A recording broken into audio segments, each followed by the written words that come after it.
Picture this. You live in a world where superheroes are real. It's every 11-year-old's dream to live in a world where they could see their favorite superhero. It seems like a paradise to know that powerful beings are fighting for us. But we know better than that, because of course, there's a catch. With superheroes also come supervillains. And we didn't even say where you get to live yet. So let's just shoot out a random location, nothing in particular. How about Gotham City? That's so cool. You get to see Batman doing his thing, disarming criminals with his batarang and taking down bad guys with his martial arts. And wow, that's so great. But as every Batman fan knows, not all of his villains are taken down so easily. For every Joe Chill and average goon, there's a Joker, Two-Face, Clayface, Harley Quinn, Mr. Freeze, Killer Croc, and the list goes on. With all these villains taking their shot at Gotham's populace, no wonder the rent is so cheap. Well, this sucks. How is anyone supposed to live in a world with superheroes? You could die any day, and if it's from a supervillain, that's just another Tuesday. Superman's gonna throw your car at the next supervillain. Well, at least we have heroes to take care of the bad guys, right? I mean, check the newspaper and you'll see front and center a new villain being put away every single day. Just look at this headline. What do you mean Joker escapes again? He's just gonna commit more inhumane atrocities. Why hasn't anyone killed him already? Why hasn't Batman killed him already? All of these ideas are common and justifiable concerns, and for many, the easy solution would be to kill these bad guys and ultimately save more lives. Some who think of themselves as heroes that do end up killing people will even take shots at heroes who don't kill. To them, what is the point of arresting a villain that will break out of jail and end up committing more crimes? To them, I say, it is a broad generalization for one, to assume that every villain will commit more crimes and or break out of prison. And I would also argue that it should never be a hero's goal to kill first. And if it is, that isn't a hero. I'm looking at you, Peacemaker, Deadpool, Red Hood, Moon Knight, and moving on because there's a lot more than I actually care to mention in this video. A hero devotes their lives to protection and selfless service for the greater good. Even so, people will critique a hero simply because they don't finish the job. They will place the blame on the heroes when those villains commit more crimes in the future. To those naysayers, I make this video to address the arguments brought up against the no-kill rule and to be the angel's advocate for a few heroes most well known for the no-kill rule. Today, we'll talk about Batman and why he has unique and justified reasons for not killing, and also why this sacrifice is what really makes him a hero.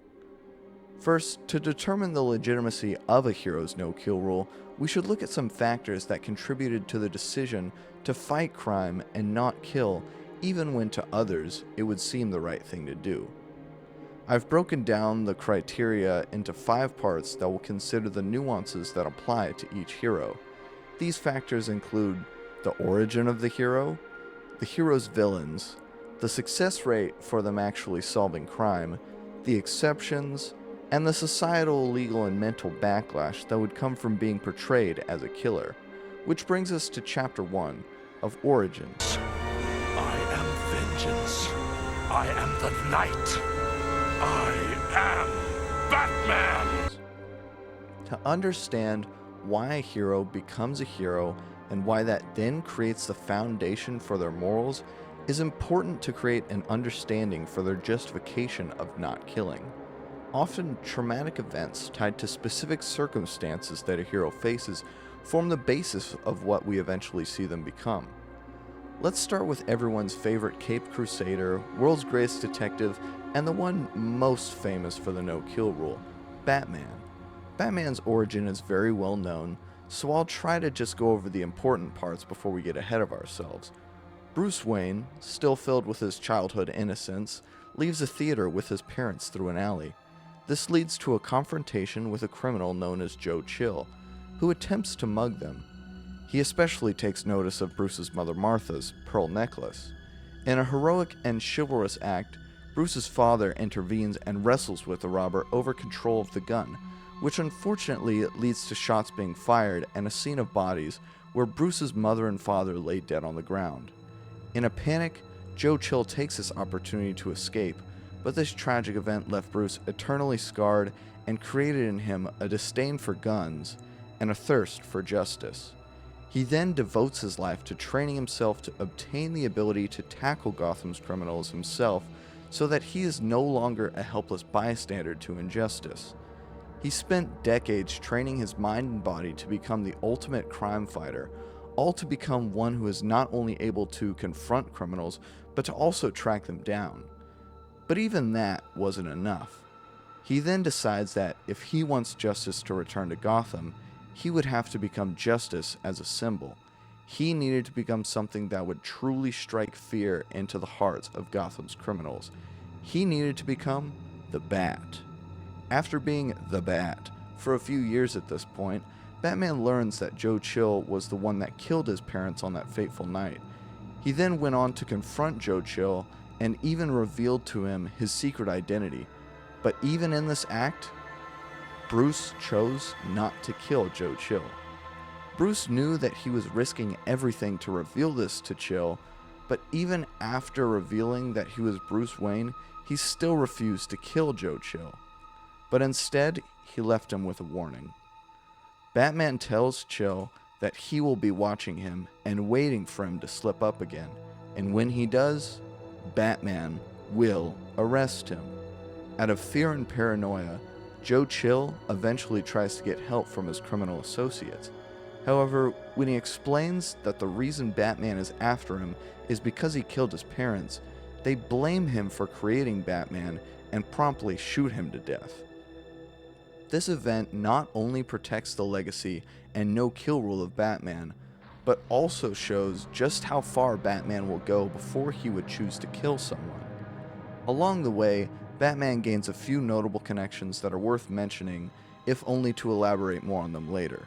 These include Alfred Pennyworth, who raised him and looks after Bruce's well-being even when Bruce himself won't, Commissioner/Detective Gordon, Batman's police connection, an important figure for later in this discussion, and Robin, Batman's ward and apprentice, with a similar tragic origin whose mere presence shows an image of what Batman himself vowed to prevent and failed. He will also come up later. Connections like these serve as lifelines for Bruce and are pretty much the only things keeping him going besides his need for justice. They tether an otherwise numb Bruce to reality and, if nothing else, provide him with some of his only good company. For this discussion, I've considered Batman from Batman the Animated Series, as he is my favorite Batman and the one I see as the most definitive and most influential version of Batman. While some evidence that I gather later on may be from other versions, I will avoid doing it very often for the sake of continuity, with a few exceptions. This brings us to Chapter 2 of Villains.